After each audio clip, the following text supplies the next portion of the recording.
बहुत सारे sales call में क्लोजिंग इसलिए नहीं हो पाते हैं कि उसका हम बाद में फॉलो भी लेना भूल जाते हैं। कोई बोलता है 1 महीने बाद बताऊंगा, कोई बोलता है 2-3 दिन बाद बताऊंगा, कोई बोलता है मैं बीमार हूँ, बाद में बात करते हैं। तो कई बार हम उन लोगों को फिर छोड़ देते हैं, वो लोगों का वेट करते हैं कि वो लोग हमें कॉल करेंगे, तो ऐसा नहीं होता। और सेल्स के अंदर एक रेशियो बताया गया है, जहां जो बुक मैंने पढ़ी हुई है, मिनिमम आपकी साइड से कभी भी अगर आपको क्लोजिंग करना है तो मिनिमम से मिनिमम 7 बार उसका फॉलो होना चाहिए। कितनी बार? और अधिकतर क्लोजिंग जो है ना वो 7वीं बार में हो जाती है। मिनिमम आपका सेल्स का बंदा किसी भी बंदे को जब मिलने जाता है तो 7 बार मिलना चाहिए, 7 बार फोन पर बातें होनी चाहिए, 7 बार उसकी चीजों के साथ कनेक्टिविटी बैठनी चाहिए, और 7वीं बार में रिजल्ट अधिक बार आता है। लेकिन प्रॉब्लम ये होता है कि पहली ही बार में लोग छोड़ देते हैं। क्लियर? आगे बात करें। कुछ ऐसे फॉर्मूलेस हैं जिसके ऊपर हम बात करेंगे कि सेल्स के अंदर कौन से फॉर्मूले के साथ हमें आगे बढ़ना है। तो सबसे पहला फॉर्मूला हम यहाँ पर बात करेंगे, जो एक सर ने भी बताया, नीड एनालिसिस। हमें सबसे पहले नीड एनालिसिस करना सीखना पड़ेगा कि कस्टमर को जो मिलने जा रहे हैं उसकी रिक्वायरमेंट या उसकी जरूरत क्या है, जिसमें सबसे पहले हम देखेंगे ओपन हैंड क्वेश्चन और क्लोज हैंड क्वेश्चन। कि जब भी हम किसी पर्सन को मिलने जाते हैं तो क्या हम डायरेक्ट प्रोडक्ट की बात करते हैं या इधर उधर की बातें भी होनी जरूरी है, जो बेसिक डिस्कशन कहा जाता है। तो कौन से सवाल हम करेंगे जहां पर हमारी मीटिंग पहली बार में खत्म हो जाएगी, और कौन से ऐसे सवाल करेंगे जहां पर मीटिंग ओपन होगी। तो ये हमें सीखना पड़ेगा कि हम कौन से क्वेश्चन पूछ रहे हैं। समझ रहे हैं? एग्जाम्पल से अपने समझे। ओपन हैंडेड क्वेश्चन का मतलब ये होता है कि आज मार्केट के अंदर सर क्या चल रहा है, आप बताइए ना थोड़ा। तो सामने वाला बंदा खुलकर बातें करेगा, लेकिन मैं बोलूंगा सर आपको खाने में क्या पसंद है, साउथ इंडियन या चाइनीज, तो आप आंसर क्या दोगे? 2 में से कोई एक। तो जब भी सेल्स कॉल में जो पर्सन जाते हैं, स्टार्टिंग में ओपन हैंडेड क्वेश्चन होने चाहिए, और जब क्लोजिंग का टाइम आता है, जब चेक लेने की बारी आती है, वहां पर क्लोज हैंडेड क्वेश्चन होने चाहिए। क्लियर? दूसरी चीज, थिंकिंग वर्सेस फीलिंग क्वेश्चन। हमें यह समझना पड़ेगा फीलिंग के साथ कि सामने वाला बंदा क्या सोच रहा है, उसका थिंकिंग क्या है, उसकी सोच क्या है। जब तक ये चीजों का फीलिंग अपने अंदर नहीं आएगा तब तक हम उसको कनेक्ट ही नहीं कर पाएंगे, और जहां पर कनेक्टिविटी नहीं बैठती है वहां पर सेल्स नहीं होता है। धंधा जो है वो रैशनल है, लेकिन धंधे को चलाने वाले जो लोग हैं वो इमोशनल है। समझना। तो जब हम किसी को मिलने जा रहे हैं तो हम क्या होने चाहिए? इमोशनल। लेकिन जब प्राइस की बात आए तो, लेकिन होता उल्टा है। बाकी सारी चीजों में हम प्रोफेशनलिज्म कर लेते हैं, लेकिन प्राइस की बारी आती है वहां पर क्या हो जाते हैं? इमोशनल हो जाते हैं कि चल रहे भाई एक बार कल आप ही तो दीजिए, और वहां से दिक्कत होनी स्टार्ट होती है।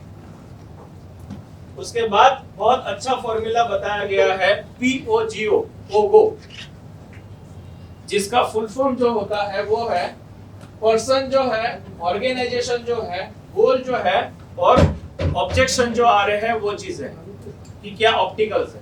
तो सबसे पहले हमें समझना पड़ेगा, जब भी किसी को मिलने जा रहे हैं तो पर्सन ओरिएंटेड क्वेश्चन होने चाहिए, फिर उसकी ऑर्गेनाइजेशन से रिलेटेड क्वेश्चन होने चाहिए, फिर उसके गोल क्या है वो बातें होनी चाहिए, और उस गोल को पूरा करने के लिए उसको चैलेंज क्या आ रही है वो बातें होनी चाहिए। और ये सारी बातें जब हम कर लेते हैं तो इसके बीच में हमारी प्रोडक्ट आनी चाहिए।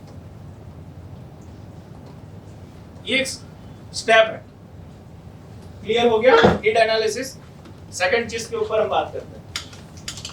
दूसरा है नीड अवेयरनेस, कि हमने नीड एनालिसिस तो कर लिया, लेकिन अब सामने वाले बंदे को अवेयर भी तो करना पड़ेगा, बताना भी तो पड़ेगा। तो वो बताए कैसे जाए उसके ऊपर हमें समझना पड़ेगा। अनकवर, उसको क्लियर नहीं है कि उसको मेरी प्रोडक्ट क्यों चाहिए, मुझे क्लियर करना पड़ेगा कि मेरी प्रोडक्ट आपको किस तरीके से मदद रूप हो सकती है। उसके बाद है उसकी लाइट जो है वो बल्ब जो है वो चमकना चाहिए। उसको ये रियलाइज हो जाना चाहिए कि मैं अगर ये प्रोडक्ट ले रहा हूं तो उससे मुझे क्या बेनिफिट्स मिलने वाले हैं, क्या फायदे हैं इसके, ये क्लियर होने चाहिए। फिर आता है मेक देम रिजल्ट। उसको रियलाइज करवाना है हर उस चीजों को लेकर कि अगर आज ये प्रोडक्ट आप नहीं ले रहे हैं तो उससे फ्यूचर में आपको क्या नुकसान हो सकता है, और अगर आप ये प्रोडक्ट आज आप मेरी ले रहे हैं तो उससे फ्यूचर में आपको क्या बेनिफिट्स मिल सकते हैं। क्योंकि अधिकतर बार हम प्रोडक्ट नहीं खरीदते हैं, प्रोडक्ट से होने वाले बेनिफिट खरीदते हैं। क्लियर हो गया? थर्ड चीज के ऊपर हम बात करेंगे, need solution. Lead by need, इसका मतलब यह होता है सामने वाले की नीड के सामने हमें लीड करना है और उसकी नीड के हिसाब से हमें अपनी प्रोडक्ट डिसाइड करनी है। मेरे पास 10 प्रोडक्ट है, लेकिन मुझे ये तय करना पड़ेगा कि ये 10 में से कौन सी प्रोडक्ट इनके लिए जरूरी है, और वो पता कैसे चलेगा, जब उनकी नीड पता चलेगी तब। क्लियर? उसके बाद क्या है, हमें बताने पड़ेंगे फीचर, फंक्शंस और बेनिफिट्स, कि जिस प्रोडक्ट को हम लेकर आए हैं इसके फीचर्स क्या है, इसके फंक्शंस क्या है और इसके बेनिफिट्स क्या है, जिससे सामने वाला बंदा उस चीज को लेने के लिए इंटरेस्टेड होगा। उसके बाद हम करेंगे बेनिफिट्स प्रोडक्ट का rather देन प्रोडक्ट। हमेशा हमें मार्केट के अंदर प्रोडक्ट को बेचने नहीं जाना है, प्रोडक्ट से होने वाले फायदे को बेचने जाता है। कितने लोग दूध खरीदने के लिए जाते हैं और कितने लोग ऐसे हैं कि जो दूध पीने से ऐसा सोचते हैं कि मेरी सेहत अच्छी होगी तो उस लिए मैं दूध लेने जाता हूँ। कितने लोग सोचते हैं कि मैं कपड़ा खरीदने जा रहा हूँ, कितने लोग ऐसा सोचते हैं कि कपड़ा खरीदने से, अच्छे कपड़े पहनने से मेरी पर्सनालिटी अच्छी होगी, इसलिए मैं कपड़े खरीद। समझना, तो हम हमेशा प्रोडक्ट को नहीं ले रहे, हम प्रोडक्ट के बेनिफिट्स ले रहे हैं। तो जब हम बेचने जाए, प्रोडक्ट के बारे में ना बात करके उसके फायदे के बारे में बात करें, सामने वाले को क्या बेनिफिट है। और चौथी चीज, नीड सेटिस्फेक्शन, कि प्रोडक्ट तो दे दी, प्रोडक्ट सामने वाले ने खरीद भी ली, लेकिन उसके बाद उसको क्या मिलना चाहिए, सेटिस्फेक्शन। जब उसको सेटिस्फेक्शन मिलेगा तब वो दोबारा आएगा या किसी को रेफर करेगा कि आप भी ये चीज को लो। कैसे? AAFTO, always ask for the order। हमेशा लास्ट में जब सेल्स कॉल खत्म होना होता है तो हमें मांगना पड़ेगा चेक, हमें मांगना पड़ेगा कैश, हमें मांगना पड़ेगा डील क्लोज, RTGS। लेकिन अधिकतर सेल्स पर्सन वही चीज करने से क्या होते हैं, कतराते हैं, डरते हैं। હવે પૈસા માંગીશ એટલે હવે બાજી પલટશે। तो सब कुछ अच्छा हो जाता है, लेकिन लास्ट में ऑर्डर ही नहीं मांगते, और ना ऑर्डर मांगने के कारण वो मीटिंग पोस्टपोन हो जाती है। बीजी बार मळिए, तीजी बार मळिए, चौथी बार मळिए, और मिलना चालू रहता है, सेल्स नहीं होता। क्यों नहीं हो रहा है? क्योंकि उसके लिए एक डिग्री लेनी पड़ती है, जैसे सर ने बोली 2 डिग्री लेनी पड़ती है। कितने लोगों को पता है सेल्स में 2 डिग्री चाहिए अगर कामयाब होना है तो? एक, हरामी बनना पड़ेगा। क्या बनना पड़ेगा? क्या? और दूसरा, बेशरम बनना पड़ेगा। तो अधिकतर लोग जब ऑर्डर लेने की बारी आती है, ऑर्डर मांगने की बारी आती है, तो वहां पर वो लोग ये दोनों चीजों को छुपाने के कारण वो चीज मांग ही नहीं पाते जिस चीज के लिए वो वहां पर गए या उन्होंने बुलाया। तो ये होना जरूरी है। उसके बाद क्या है, किस, मतलब ये होता है keep it simple sales person. बहुत ज्यादा क्रिटिकल जब हम चीजों को कर देते हैं, इधर उधर कर देते हैं, तो लास्ट में हमें पता ही नहीं होता है कि हमारा लैंडिंग कहां पर होगा या हमें खत्म कहां पर करना है। सेल्स कॉल शुरू हो जाता है, खत्म ही नहीं होता है। तो सिंपल तरीके से खत्म करना मतलब क्या, यहाँ पर ये सारी चीजें खत्म होती है जो मुझे मेरी साइड से बताना था।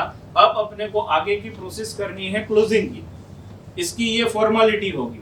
तो ये फॉर्मेलिटी अपने पूरी कर लेते हैं, जबकि ये चीज ना होकर दूसरी तीसरी बातें होनी चालू हो जाती है। इधर वो हुआ था, उधर ये हुआ था, उधर वो हुआ था, और बातें घूम जाती।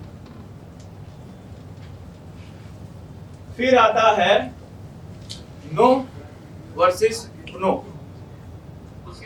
मतलब क्या, जब भी कोई पर्सन अगर आपकी प्रोडक्ट के लिए आपको ना बोल रहा है, इसका मतलब हमें क्या समझना है, सामने वाले को अभी भी ये क्लियर हुआ नहीं है उसको ये प्रोडक्ट क्यों खरीदनी चाहिए। क्योंकि नो का मतलब ये होता है मुझे नहीं पता कि मैं क्यों खरीदूं, और इसलिए मैं क्या बोल रहा हूं, मुझे नहीं चाहिए। और अधिकतर लोग जब नो बोलते हैं तो उठ कर निकल जाते हैं, वहां पर लड़ते नहीं, वहां पर फाइट नहीं करते। तो ये होना जरूरी है। क्लियर हो गया? तो 4 चीजों के ऊपर हमने बात की है जो सेल्स का फॉर्मूला है। सबसे पहला क्या है, सेकंड क्या है, थर्ड क्या है, फोर्थ क्या है। क्लियर हुआ? किसी को कोई क्वेश्चन?